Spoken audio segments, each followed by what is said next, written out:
Buenas noches, mi nombre es Ariana Turcios y pertenezco al Ministerio de Acción Estudiantil en Tegucigalpa, Honduras, y para mí es un privilegio poder compartir este pequeño devocional con ustedes.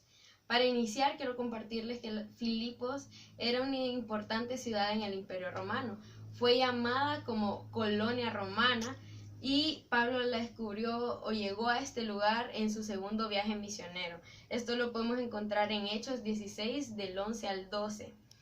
Y luego de haber viajado a través de la Vía Ignatia, que era la gran ruta comercial y militar construida por los romanos, que esta era la que unía diferentes colonias romanas. La carta en sí fue escrita con mucho cariño y fue escrita de manera muy personal hacia los filipenses, dado que Pablo estaba en la cárcel y cuando ellos se dieron cuenta que esto estaba sucediendo, enviaron a uno de sus hermanos llamado Epafrodito para que cuidara de él. Sin embargo, él enfermó de gravedad, cosa por la cual Pablo consideró que era sumamente importante enviarlo de regreso y envió esta carta con él, dándole las gracias a los filipenses, pero también dando algunas exhortaciones que podremos conocer a continuación. Como primer punto, podemos ver que Pablo nos llama a velar los unos por los otros. Y esto lo encontramos en Filipenses 2 del 4 al 11. Dice, cada uno debe velar no solo por sus propios intereses, sino también por los intereses de los demás. La actitud de ustedes debe ser como la de Cristo Jesús, quien siendo por naturaleza Dios, no consideró el ser igual a Dios como algo a lo que aferrarse.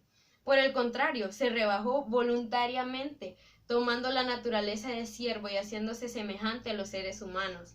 Y al manifestarse como hombre, se humilló a sí mismo y se hizo obediente hasta la muerte, y muerte de cruz.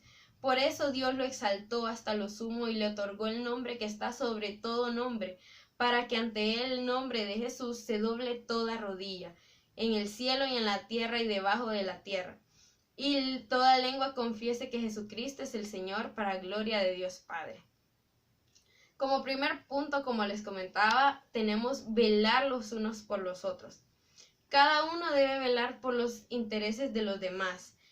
Y investigando un poquito sobre cuál es el significado de velar, pude encontrar que es cuidar de una persona o cosa con mucha atención y esmero. Ahora te pregunto, ¿qué cosas son tan importantes en tu vida como para velar con mucho cuidado y esmero? ¿Acaso, por ejemplo, los padres, cuando su hijo está enfermo, ellos velan y cuidan con todo el amor del mundo de ellos? Al igual que lo hacemos nosotros los estudiantes con nuestros estudios. Nadie quiere reprobar una clase, entonces por lo tanto cada uno pone su mayor esfuerzo para poder cursarla con la mejor nota. Cada una de las personas que trabajan también ponen su esfuerzo y esmero para hacer lo mejor que pueden hacer en sus trabajos y ser brillantes. Entonces, ¿cuáles son las barreras a derribar para cada uno de nosotros para que podamos velar de la misma intensidad sobre los intereses que los demás tienen o sobre el bienestar de otros? Bueno, consideré la apatía, la pereza, el egoísmo, el conformismo, aún la falta de organización y sobre todo la falta de amor que hay en nuestras vidas. Esas son barreras que debemos superar para poder llegar a velar por el bienestar de los demás, así como velamos por los nuestros. En el punto número 2 tenemos la exhortación a que nuestra actitud sea como la de Jesús. Porque dice en el versículo 5, la actitud de ustedes debe ser como la de Cristo Jesús. Si vemos, esto no es algo opcional, esto es algo que debemos aprender día tras día, cómo poder ser más como Jesús. Y realmente una de nuestras barreras puede ser nuestra naturaleza. Como bien lo sabemos, Dios nos ha capacitado cada uno de nosotros con dones, virtudes y talentos, ¿verdad? Y esto debemos potencializarlos. Sin embargo, día a día nos encontramos luchando con lo que es tal vez nuestra mayor barrera y es nuestra propia naturaleza. Dios sabe que somos débiles y es por eso que nos dejó su espíritu. para que no sea nuestra, porque nosotros realmente no podemos cambiar de nuestra propia voluntad o pensamientos, debe ser realmente Dios. Nuestra naturaleza está llena de egocentrismo, así que por eso cada día debemos alimentar nuestro espíritu con la palabra de Dios para poder ser moldeados por su palabra y el ejemplo que Jesús también nos dejó. Como punto número 3, que tenemos el ejemplo de la actitud de Jesús. De aquí es donde nosotros más podemos aprender de Jesús. Él es realmente nuestro maestro por excelencia y su actitud la podemos ver en los versículos del 6 al 8. Quien dice, quien siendo por naturaleza Dios, no consideró el ser igual a Dios como algo a que aferrarse.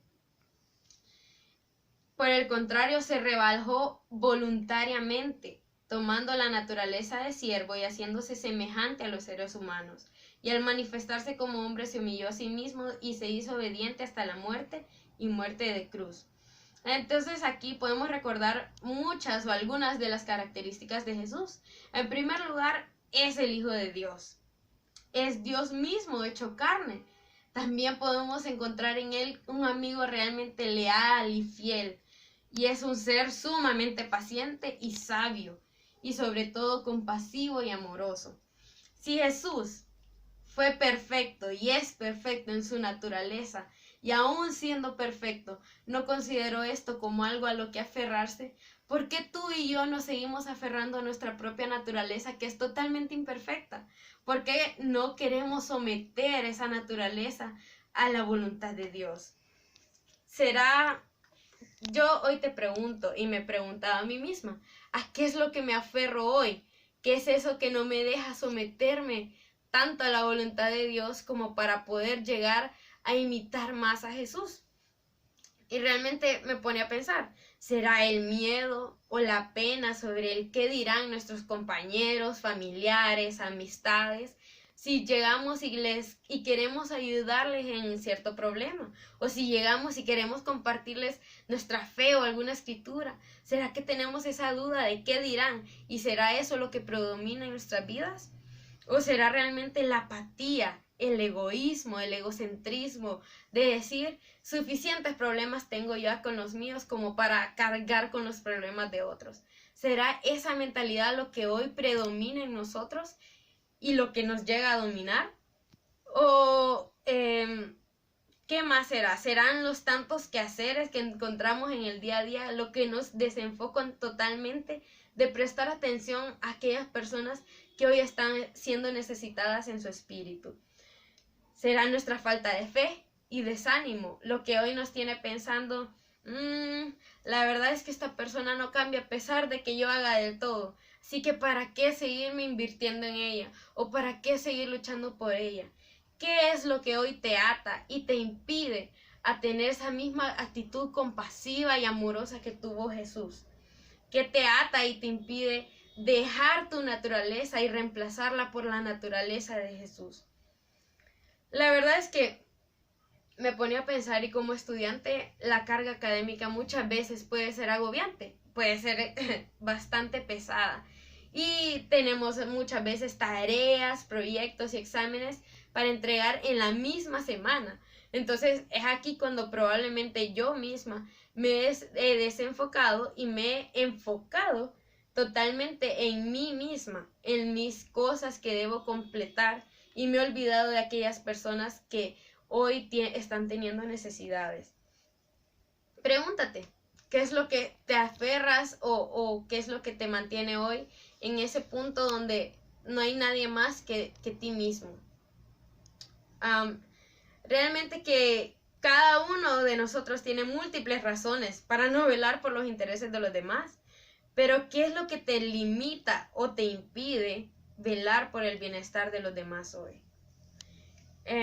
Al manifestarse como hombre, Jesús se humilló a sí mismo y lo hizo obedientemente hasta la muerte. Entonces, de la actitud de Cristo podemos aprender que fue siempre obediente y compasivo. Él sabía que era nuestra única esperanza de fe, de salvación, y sabía que él estuvo dispuesto a someter cada área de su vida a Dios, con tal de llegar hasta el punto que Dios quería y darnos vida y darnos una esperanza eterna. Entonces, hoy te pregunto, si vemos a un Jesús que fue totalmente compasivo, que lo hizo voluntariamente, que no tuvo que venir nadie a decirle, Jesús, haz esto por nosotros, ¿por qué no pueden hacer de nosotros ese deseo de velar por alguien más? Hoy te animo a que imites la actitud de Jesús, y eso lo podemos encontrar del versículo 9 al 11. Realmente que Dios cada día nos da las herramientas necesarias y Él nos relata en su palabra cuál fue la actitud de Jesús. Y es que Él fue humilde, fue sumiso y aceptó con gran amor la voluntad de Dios. Fue compasivo y amoroso y dejó de lado su dolor para darnos vida a nosotros. Entonces, ¿estarás dispuesto tú a dejar de lado cada una de las cosas que te desenfocan hoy para dar aliento a alguien más? Yo te pregunto, ¿cuál sería tu actitud si tuvieras que llenar los zapatos de Jesús y fueras tú la única esperanza de vida para alguien más? ¿Seguirías permitiendo que el pecado domine tu vida? El pecado como la pereza, el egoísmo, el enojo, la envidia, tantos pecados que hoy podemos tener dentro de nuestro corazón que nos impiden evolucionar y crecer de la manera que Dios quiere que lo hagamos. ¿Será que seguirías con tu misma actitud o dejarías todo esto de lado con tal de ayudar a esta persona que eres tú su única esperanza? Si vemos bien, la actitud de Jesús cambió vidas y sigue cambiando vidas. Y ese es nuestro último punto. Realmente Dios exaltó a Jesús, como lo dice del versículo 9 al 11. Él lo exaltó a lo sumo y le otorgó el nombre que está sobre todo nombre, para que ante el nombre de Jesús se doble toda rodilla, en el cielo y en la tierra y debajo de la tierra. En Dios ningún sacrificio es en vano, hermanos. Realmente que vemos cómo luego de tantos sufrimientos que padeció Jesús, Dios le dio una recompensa mucho más grande, y fue poder volver a gozar de una relación íntima con Él y poder compartir ahora el trono con Él. Y gracias a Él, también hoy nosotros podemos gozar de una vida eterna y de una esperanza. Entonces, Él trajo reconciliación a nuestras vidas para con nuestro Padre Celestial, y también nos trajo el anhelo de poder compartir una vida eterna a su lado. Cuando somos humildes y nos dejamos moldear por Dios, el ejemplo de su Hijo y su Espíritu, Dios hace cosas increíbles en nuestras vidas y también en las vidas de las personas que nos rodean.